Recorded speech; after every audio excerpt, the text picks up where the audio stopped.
revoking Section 740 of the District of Columbia Home Rule Act. You know what that is? And placing the D.C. Metropolitan Police Department under direct federal control, and you'll be meeting the people that will be directly involved with that. Very good people, but they're tough, and they know what's happening. They've done it before. In addition, I'm deploying the National Guard to help reestablish law, order, and public safety in Washington, D.C., and they're going to be allowed to do their job properly. And you people are victims of it, too. You know, you're reporters, and I understand a lot of you tend to be on the liberal side, but you don't want to get mugged and raped and shot and killed. And you all know people and friends of yours that happened. And so you can be anything you want, but you want to have safety in the streets. You want to be able to leave your apartment or your house where you live and feel safe and go into a store to buy a newspaper or buy something.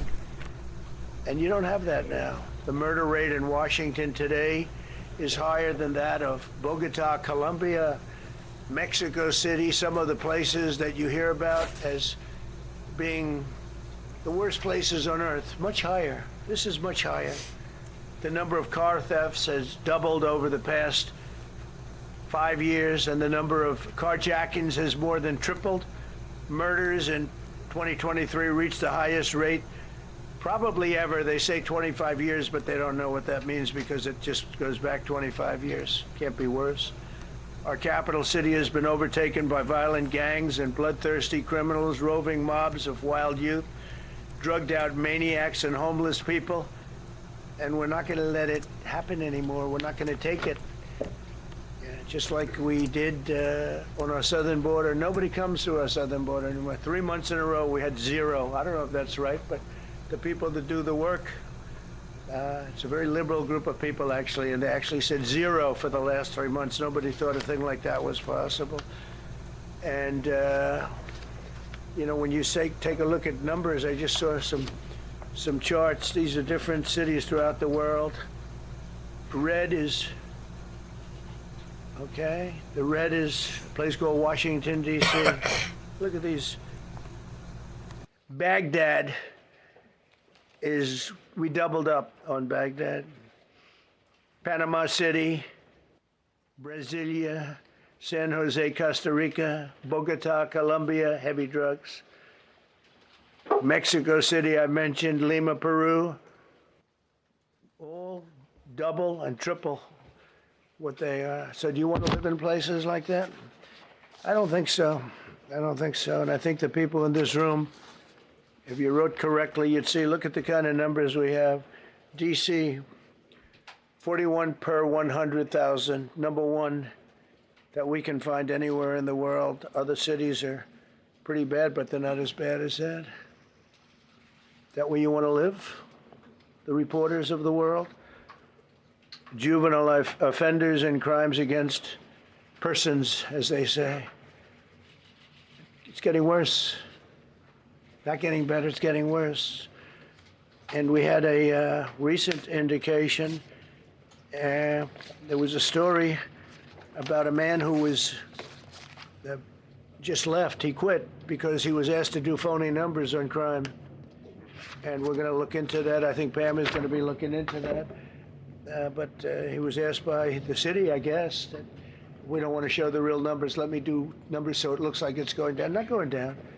And under Biden, it was a disaster. And nobody did anything about it. We're going to do things about it like you wouldn't believe. It's time for dramatic action. We're going to do the same thing over here. It's going to be a very safe city very soon. We're not looking to just take years, because a lot of people die in years. And we've got incredible people in this country, except we have to allow them to do their job. My mom did this to become debt-free in 48 months. Here's how my mom turned her finances around after racking up $33,400. And that we will deliver like nobody's ever delivered before. I actually think it's easy. You know, if you're competent, it's easy. If you're incompetent, it's impossible. But I'm very competent. Last week, my administration surged 500 federal agents into the district, including from the FBI, ATF, DEA, Park Police, the U.S. Marshal Service, the Secret Service, and the Department of Homeland Security. You know, a lot of nations, they don't have anything like that. They got some police, and they're rough police. They don't have DEA, ATF, FBI, Park Police, the U.S. Marshal Service, Secret Service, Department of Homeland Security. They got some police, but they're rough police, and they do their job. They don't have crime. We're not going to have crime either. They made dozens of arrests, and that's what starts to happen. Again, cashless bail. Watch what we do with that. Today, we're formally declaring a public safety emergency. This is an emergency. This is a tragic emergency. And it's embarrassing for me to be up here. You know, I'm going to see Putin. I'm going to Russia on Friday. I don't like being up here talking about how unsafe and how dirty and disgusting this once beautiful capital was, with graffiti all over the walls. It's another part of it, by the way, because we're talking about safety, but we're also talking about beautification. We have the most beautiful, potentially, capital in the world. We always had. But people come from Iowa, they come from Indiana, they come and then they get mugged. Not going to happen. Keep coming, because by the time you get your trip set, it's going to be safe again, and it's going to be clean very quickly. We're going to replace the medians that are falling down all over the roads. We're going to replace the potholes. We're going to put a nice new coat of asphalt over the top. No, we don't have to rip the road out and spend 7 years building a new road because they cut everything. Because some designer said, well, we need a 1/4 of an inch more turn for safety reasons. No, we're going to do it right. We're going to get it done quickly. So today we're declaring public safety emergency in the District of Columbia. And Attorney General Pam Bondi, who's fantastic, is taking command of the Metropolitan Police Department as of this moment. And I'll be making the appropriate notifications to Congress and to the mayor, our new DEA administrator, who's one of the top in the country. He better be Terry. If you're not, I'm going to get rid of you so fast. Terry Cole. Terry, thanks. Very good. We just got him. Most highly recommended person. And you'll be designated as the interim federal commissioner of the... It's not a hobby. It's your empire. Metropolitan Police Department, okay? And you run them tough. They're good. You have a lot of good people. You have people that shouldn't be there. You also have people that shouldn't be there. They got in there because of woke. But you have a lot of great police, and those people are the ones that want to help you. Pamela, it was more than an hour he started this news conference, and it's been going on, answering a bunch of questions. Yeah, and this is significant because what he announced today is a federal takeover of D.C. police and deploying the National Guard. I mean, this is, as far as I know, unprecedented to hear it. National Guard and potentially other U.S. military troops down the road. Exactly, and he made it clear that this could just be the beginning, that it might not just be D.C., and I think that that is significant as well. And of course, this is an extraordinary move by the president. I want to bring in our Brian Todd here. Brian, we're already getting reaction from D.C. council members. We are, Pamela and Wolf. This coming into CNN from Council Member Charles Allen of the 6th Ward in D.C. His post is, quote, "The president taking over local control of MPD and putting the U.S. military onto the streets of D.C. under the guise of public safety is wrong. It's an extreme, outrageous, and dangerous move for our city and the safety of all of our residents." He's the first city council member to react to this whole thing. None of them had reacted really last week to this in any real measure.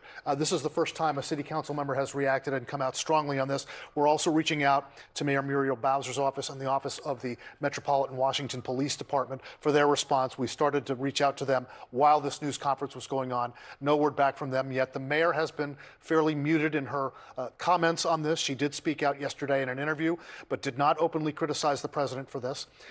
It's an extraordinary move. We have to point out, never before in American history has the U.S. president taken over control of the Metropolitan Washington, D.C. Police Department. How is this going to work on the streets? How is it going to work from a command and control standpoint? That is a huge, huge question. And of course, his threat to do this in other cities, we'll see how that plays out. I think you got to see how it really plays out here first. Right, and we should also note that he talked about moving the homeless population in D.C., Right. thousands of people Yes. far away, without offering those specifics. He didn't say where they were going. I want to bring in our senior White House reporter, Kevin Liptak. Kevin, you've been monitoring this very, very closely. What jumps out at you? Yeah, and I think the president's steps here to federalize the D.C. police force certainly very significant. What we didn't hear from the president was how long that would last. You know, the statute that he's using, the D.C. Home Rule Act, allows for initial federalization for 48 hours before notifying Congress. He said that he was doing that. So beyond that, we don't know exactly how long it would last. The other thing that stuck out was the president raising open the possibility that he would use active duty troops as part of this effort, saying that they would be ready as needed to join the federal or National Guard to help support law enforcement in the city. And you really did hear the president paint quite a dystopian picture of Washington, D.C., saying that it was overtaken by violent gangs, by bloodthirsty criminals, using this imagery that doesn't necessarily comport with a lot of people's experience in this city, but also with what the actual numbers show. You know, statistics do show that violent crime in Washington is falling since reaching a peak in 2023. The president's aides dispute some of those figures. You heard the president come out saying that some of those statistics might have been cooked, but really when you look at the numbers, what the president is painting is an image that doesn't necessarily match up with what the figures show, but also with what a lot of people's experience in the city is. And so a significant step by the president certainly today. All right, Kevin Liptak at the White House for us. Kevin, thank you very, very much. Can you please just hear me out? No, all work management platforms are the same. They take forever to learn, and in the end, nobody uses them. Regarding the president's efforts in Washington, D.C., do you have any specifics about